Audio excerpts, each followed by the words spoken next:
네, 애초 오늘은 더불어민주당의 상임위원장 선출, 그러니까 원 구성을 마무리하겠다고 공언한 날입니다. 하지만 단독 본회의라도 강행하겠다는 야당과 합의 없인 보이콧을 계속하겠다는 여당은 접점을 찾지 못하고 우원식 국회의장 측은 중재 노력을 계속하고 있다고 전했는데요. 국회 연결해서 자세히 알아보겠습니다. 이준엽 기자. 네, 국회입니다. 네, 여야 원구성 협상 상황 자세히 전해주시죠. 네, 지난 10일 민주당이 법사위 등 11명 상임위원장 선출을 강행하며 여야 갈등이 계속되고 있는데요. 야당이 여당 몫이라 남겨둔 정무위 등 7곳 상임위원장 선출 문제를 두고 꽉 막힌 대치 속에 물밑 접촉마저 신통차는 모습입니다. 민주당 원내 핵심 관계자는 YTN과의 통화에서 여당 측이 국회 일정 보이콧 입장을 굽히지 않고 있는 데다 별도 회동에도 부정적이라고 전했습니다.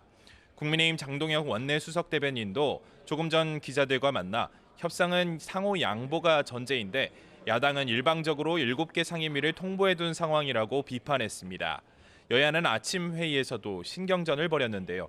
직접 들어보시겠습니다. 국회의장님께서 결단해 주시기를 요청합니다. 기회를 줬는데도 거부하는 걸 마냥 기다려줄 수는 없지 않겠습니까?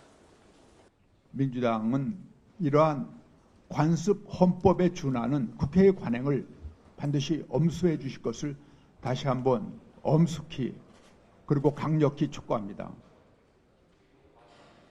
애초에 야당이 오늘 원구성을 맞춰야 한다고 강하게 요구하면서 오늘 본회의가 열릴 거란 전망이 우세했었는데요.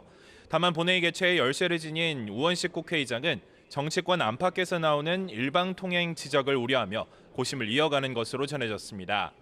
여당이 참여하지 않을 경우 남은 7개 상임위마저 야당이 독식하게 돼 야당 독주 비판이 더욱 거세질 수 있기 때문입니다.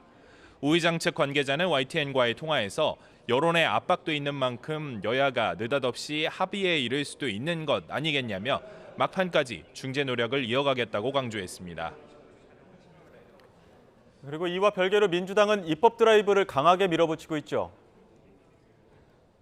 네, 민주당은 여당 보이콧에도 아랑곳하지 않고 상임위별로 단독으로라도 쟁점 법안을 추진하겠다는 방침입니다. 조금 전 10시 반부터는 정책의원 총회를 열고 상임위별로 추린 24개 법안의 당론 추인 절차를 밟고 있는데요.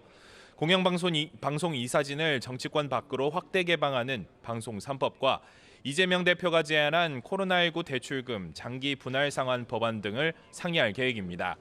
민주당 의원들이 상임위원장을 맡은 국토교통위와 행정안전위, 보건복지위 등 3개의 상임위도 첫 회의를 여는데요. 역시 여당은 불참하겠다는 방침이지만 단독으로 야당 간사 선임 등이 진행될 전망입니다. 네, 국민의힘은 맞대응 성격으로 각종 회를 열고 있지 않습니까? 네, 여당은 15개 주제별 민생특별위원회와 실무당정협의로 맞불을 놓는 모양새입니다. 조금 전 오전 10시 반부터 국회에서는 시장 질서 확립을 위한 공매도 제도 개선 민당정협의회가 열렸습니다. 국민의힘 추경호 원내대표와 정점식 정책위의장 등이 참석하고 정부에서는 김주현 금융위원장과 이복현 금융감독위원장, 민간에서는 정은보 한국거래소 이사장 등이 자리합니다. 금융위원회가 공매도제도 개선 방안을 설명하고 금융감독원이 불법 공매도 점검을 위한 전산 시스템 구축 방안을 설명할 예정입니다. 국민의힘은 오후에는 에너지특위 두 번째 회의를 열고 국가기관 전력망 특별법 등 논의도 이어갈 방침입니다. 지금까지 국회에서 전해드렸습니다.